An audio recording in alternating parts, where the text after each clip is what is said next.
ये कहानी एक ऐसे ड्रग नशे के बारे में है जिसको लोग जब भी लेते हैं तो इस ड्रग का असर कुछ लोगों के जिस्म में होता है और कुछ के नहीं, और इस ड्रग को लेकर लोग वैम्पायर्स में बदल जाते हैं। कहानी के शुरू में हम दो दोस्तों को देखते हैं जो गाड़ी में बैठे मजे करते हुए जा रहे थे, जिनमें से लड़का जिसका नाम रॉबिन था वो आंखें बंद करके पहाड़ी रास्ते पर गाड़ी को चला रहा था। शुरू में रॉबिन की दोस्त जिसका नाम मीरता था, उसको सब कुछ बहुत अच्छा लग रहा था, पर रॉबिन जब गाड़ी को और तेज चलाता है तो मीरता अब डरने लगती है। पर तभी मीरता अपने सामने एक ट्रक आता हुआ देखती है और अपने दोस्त को गाड़ी दूसरी साइड पर करने का बोलती है। पर रॉबिन जब बिल्कुल उस ट्रक के पास आ गया था तो अपनी गाड़ी को अचानक से दूसरी साइड पर मोड़ता है। अब ये एक माइन एक कान में आ गए थे। गाड़ी से निकलकर मीरता रॉबिन पर गुस्सा होती है और कहती है कि तुम पागल हो, अभी मैं मरना नहीं चाहती। पर रॉबिन जब मीरता को प्यार से मनाता है तो वो मान जाती है। हमें पता चलता है कि रॉबिन ड्रग्स लेता था,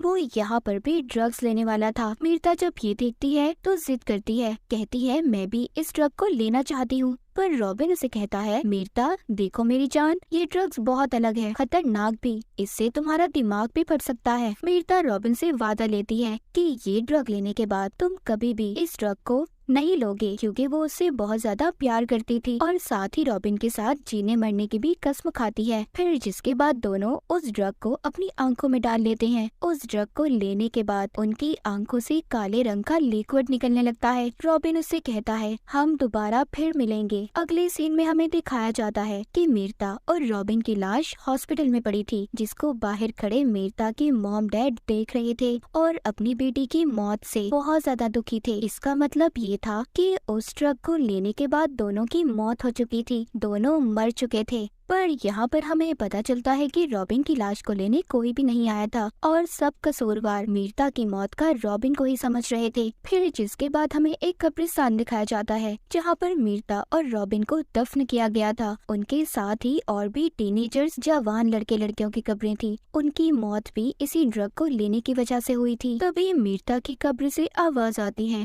और अचानक से वो अपनी कब्र तोड़कर बाहर आ गई थी। थोड़े वक्त के बाद सांस लेने के बाद उसे पता चलता है कि वो दोबारा से जिंदा हुई है। उसकी कब्र के सामने रॉबिन की कब्र भी थी, जिसको देखकर मीरता बहुत रोती है, चीखती है, चिल्लाती है और फिर थोड़ी देर के बाद अपने घर के लिए निकलती है। जब ये रास्ते से जा रही थी तभी ये एक गाड़ी को देखती है जिसमें कुछ दोस्त बैठे थे और मजे कर रहे थे। ये सब देखकर मीरता अपने पास्ट माजी को सोचने लगी थी। तो यहाँ से कहानी हम मीरता की पास्ट की देखते हैं। जब वो कॉलेज में थी, एक दिन कुछ लड़के उसे तंग कर रहे थे, तभी उसने पहली मर्तबा कॉलेज में रॉबिन को देखा था। तो उसकी दोस्त से उसे पता चलता है कि रॉबिन पर कॉलेज की सारी लड़कियां फिदा हैं। रात को जब ये अपनी दोस्त के साथ क्लब में जाती है जहाँ पर मीरता की दोस्त पर एक लड़का जानबूझकर शराब को गिरा गया था, जब उसकी दोस्त खुद को साफ करने बाथरूम में जाती है तभी इसकी नजर फिर से रॉबिन पर पड़ती है, जिसको देखकर मीरता मुस्कुराने लगी थी। रॉबिन भी उसके पास आ रहा था,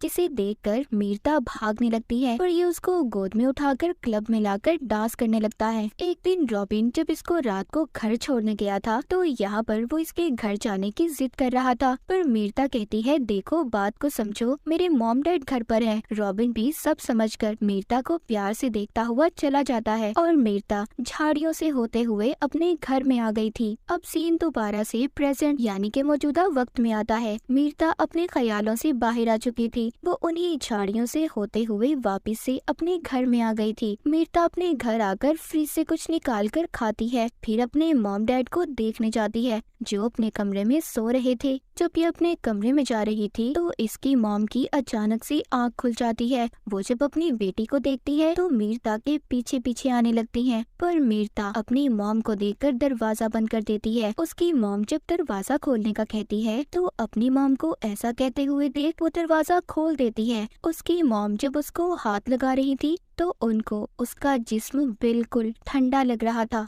यहीं पर मीरता के डैड भी आ गए थे, पर मीरता अपने डैड की आवाज सुनकर अपने घर से भाग जाती है। उसके डैड जब उसके कमरे में उसकी मॉम को देखने आते हैं तो उन दोनों को अब ऐसा लग रहा था कि मीरता उन्हें अपने ख्यालों में दिख रही है। मीरता भी अपने घर से भागकर जंगल में आ गई थी। यहाँ पर एक ग्रुप के लोग उसे अपने साथ लेने आए थे और उसे कह रहे थे कि हम तुम्हारी मदद करना चाहते हैं, पर मीरता उन्हें देखकर पेड़ पर चढ़ जाती है। फिलहाल कुछ वक्त के लिए मीरता उन लोगों से बच गई थी, जिसके बाद वापिस से ये अपनी कब्र पर जाती है तो उसे अपने हाथों की नसें काली होती हुई नजर आ रही थी। ये स्याही उसके पूरे जिस्म में फैल रही थी। मीरता परेशान हो जाती है, जिसके बाद वो एक स्टोर पर आती है। वहाँ के बाथरूम में जाकर जब ये खुद को देखती है तो अब इसकी आंखें भी काली पड़ चुकी थी। वो स्याही इसके पाँव पर भी फैल चुकी थी और अब इसके नाखून भी अलग हो रहे थे। जब ये स्टोर से बाहर आती है तो एक क्लब में चली गई थी, जहाँ पर इसको एक इंजीनियर मिलता है जो इसके साथ घुलने मिलने की कोशिश कर रहा था। यहीं पर क्लब में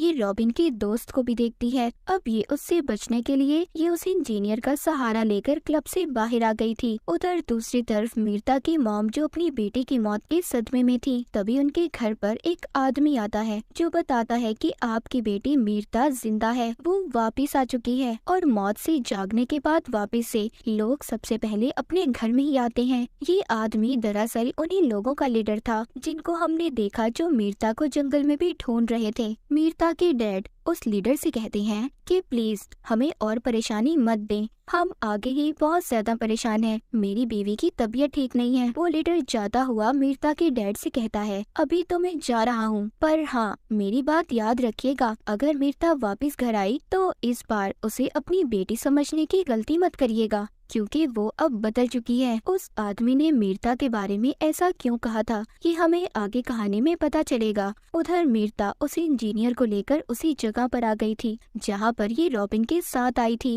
इंजीनियर उससे बदतमीजी करने की कोशिश कर रहा था, पर उसे ये करना नहीं चाहिए था। मीरता उस इंजीनियर की गर्दन को काट कर किसी भूखे जानवर की तरह खा रही थी। इसकी आंखें भी काली पड़ चुकी थी। ये उस इंजीनियर को खाने के बाद मीरता एक दुकान पर आती है और वहाँ से एक फोन को चुरा लेती है। हम देखते हैं कि टीवी पर उसी इंजीनियर के कत्ल की खबर चल रही थी। ये फोन चुराने के बाद अपने डैड को फोन करती है, पर कुछ भी नहीं बोल पाती। रात को ये अपने घर आ गई थी जहाँ पर वो रॉबिन के साथ रहा करती थी। वो पहले अपने कपड़े बदलती है और फिर सोफे पर लेटकर रॉबिन के साथ बिताए हुए लम्हों को फिर से याद करने लगती है। तभी इसके बाद इसके डैड भी आ गए थे जो नहीं जानते थे कि मीरता यहाँ पर है। वो अपनी दोस्त के साथ थे। वो उसे बता रहे थे, मैं जानता था मेरी बेटी यहाँ पर रॉबिन के साथ आकर रहती है और ड्रग्स भी लेती है, लेकिन मैंने फिर भी इस घर का किराया दिया, जिसका मुझे आज भी दुख है। मीरता के डैड की दोस्त उसके डैड को समझाती है कि इसमें तुम्हारी कोई गलती नहीं है, और ये कहकर जब ये कमरे से बाहर आती है तो मीरता उसे पकड़ लेती है और उस पर हमला करके उसे भी उसी इंजीनियर की तरह खाने लगती है, क्योंकि मीरता ने उस लड़की को अपने डैड को फड़काते हुए सुना था। इसका मतलब ये था कि मीरता अब एक वैम्पायर बन चुकी थी और ये सब सिर्फ उसी ड्रग की वजह से था जो रॉबिन ने इसे दिया था। खैर यहाँ पर जब इसके डैड आवाज को सुनते हैं तो आकर देखते हैं मीरता खून से भरी हुई थी। ये उसे देखकर परेशान हो गए थे। तभी इधर कुछ लोग आते हैं जो मीरता को पहले भी पकड़ना चाहते थे। ये यहाँ पर आकर गोलियां चला रहे थे, पर मीरता को इनकी गोलियों का कोई असर नहीं होता। पर बेचारे उन गोलियों की वजह से इसके डैड मारे जाते हैं। ये खिड़की से कूद गई थी। नीचे भी उस ग्रुप के लोग थे जो इस पर लगातार गोलियां चला रहे थे, पर इस पर उनका कोई असर नहीं होता। ये भाग रही थी। तभी वहाँ पर एक औरत आती है जो मीरता को अपनी बाइक पर बिठाकर ले जाती है। ये औरत इसको अपने घर लाकर इसके जिस्म से गोलियां निकालती है और बताती है कि वो लोग एक ऐसे ग्रुप से हैं जो हम जैसे खतरनाक लोगों को मारते हैं और इस काम में इनका साथ गवर्नमेंट भी देती है। उधर वो लोग मीरता के डैड और उनके दोस्त की लाश को ले जा रहे थे। वो औरत मीरता को बताती है कि तुम ओवर डेड हो, यानी कि मौत के बाद दोबारा से जिंदा हुई हो। वो लोग हम जैसे लोगों को ओवर डेड बुलाते हैं। वो बताती है कि मौत के बाद जो भी लोग दोबारा जिंदा होते हैं वो अपने साथ खतरा लाते हैं जो बाकी लोगों के लिए खतरनाक होता है। वो औरत उससे बातें करने के बाद रात में उसे एक आदमी का शिकार सिखाती है कि कैसे अपने शिकार को पकड़ना है और खाना है। ये दोनों उस आदमी को खाने के बाद शहर से बाहर जा रही थी। ये औरत मीरता को अपने खुफिया बेस पर ले जाना चाहती थी, पर मीरता नहीं चाहती। वो कहती है मैं रॉबिन के बगैर कहीं पर भी नहीं जाऊंगी, और ये कहकर चलती गाड़ी से कूद जाती है, क्योंकि अब उसको मौत का डर भी नहीं था। उसे पता चल चुका था कि वो अब नहीं मर सकती। जिसके बाद ये दोबारा से कब्रिस्तान आती है जहाँ पर रॉबिन का दोस्त उसकी कब्र पर बैठा रो रहा था। जब वो मीरता को देखता है तो हैरान हो जाता है। ये अब मीरता को अपने घर ले आया था। उसको बताता है कि मुझे रॉबिन ने बताया था कि उसे किसी जानवर ने काट लिया है। अब जब बातों बातों में ये मीरता के साथ डांस कर रहा था तो तभी मीरता की आंखें काली पड़ चुकी थी। वो वैम्पायर में बदल जाती है। जब रॉबिन का दोस्त ये देखता है तो अपना गला काट कर कहता है, मुझे भी वैम्पायर बना दो। पर मीरता तो उल्टा उसकी गर्दन से निकलता हुआ खून पीने लगती है। उधर वो औरत जिसने मीरता को बचाया था जब अपने घर जाती है तो उधर उसी ग्रुप के लोग थे जिनमें से 2 को तो वो औरत मार देती है। पर उधर इनका लीडर भी था। ये उस औरत को बिजली के झटके देकर अपने साथ ले आए थे। जब मीरता कब्रिस्तान में दोबारा से जाकर रॉबिन की कब्र को देखती है तो उधर कोई भी नहीं था। पर उसके पीछे उसी ग्रुप का आदमी इसे भी बिजली का झटका देकर साथ ले जाता है। जब मीरता को होश आता है तो वो खुद को जंजीरों में ग्रुप के लीडर के सामने कैद पाती है। मीरता लीडर से कहती है कि मुझे मार दो, जिस पर वो कहता है कि तुम इतनी आसानी से कहाँ मरने वाली हो। तुम्हें मारने के लिए हमें बहुत कुछ करना पड़ेगा क्योंकि तुम बहुत ज्यादा ताकतवर हो और तुम तो हमारे खास आदमी की अमानत हो जो कोई और नहीं बल्कि रॉबिन था। इसका मतलब ये था कि रॉबिन अभी भी जिंदा था, वो कभी मरा ही नहीं था। रॉबिन आकर मीरता को जंजीरों से आजाद करवाता है और उसे अपने साथ एक कमरे में ले आया था जहाँ पर अब रॉबिन उसको कहानी बताता है कि मैंने एक ओवरडेड को अपनी आंखों के सामने अपने दोस्त को खाते देखा था और उसी दिन मैंने इस ग्रुप से मिलने का फैसला किया कि मैं इनके साथ मिलकर ओवरडेड लोगों को पकड़ूंगा, उन्हें मारूंगा। तभी मैंने तुम्हारे साथ उस ड्रग को लिया था और मैंने इसीलिए तुम्हें भी ओवरडेड में बदल दिया ताकि हम दोनों मिलकर इनका साथ दे सकें। सब सुनने के बाद वो अपनी मौत का कसूरवार रॉबिन को मानती है। उसने उसकी पूरी जिंदगी को बदल दिया था। एक आम इंसान से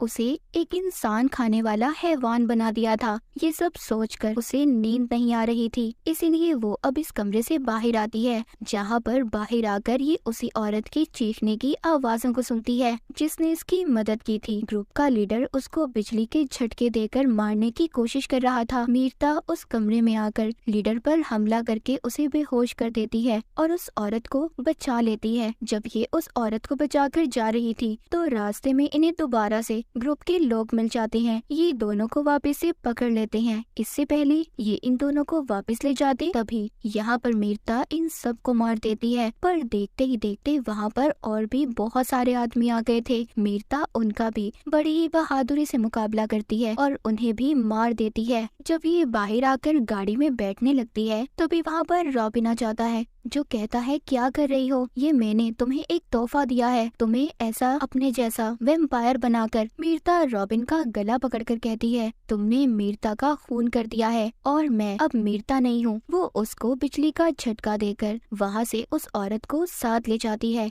कहानी के आखिर में हम देखते हैं कि वो औरत मीरता को सिखा रही थी कि कैसे उसे अपने शिकार को पकड़ना है। मीरता को देखते हैं जिसे देखकर ऐसा लग रहा था कि अब वो बिल्कुल तैयार है और इसी के साथ ये कहानी यहीं पर खत्म हो जाती है।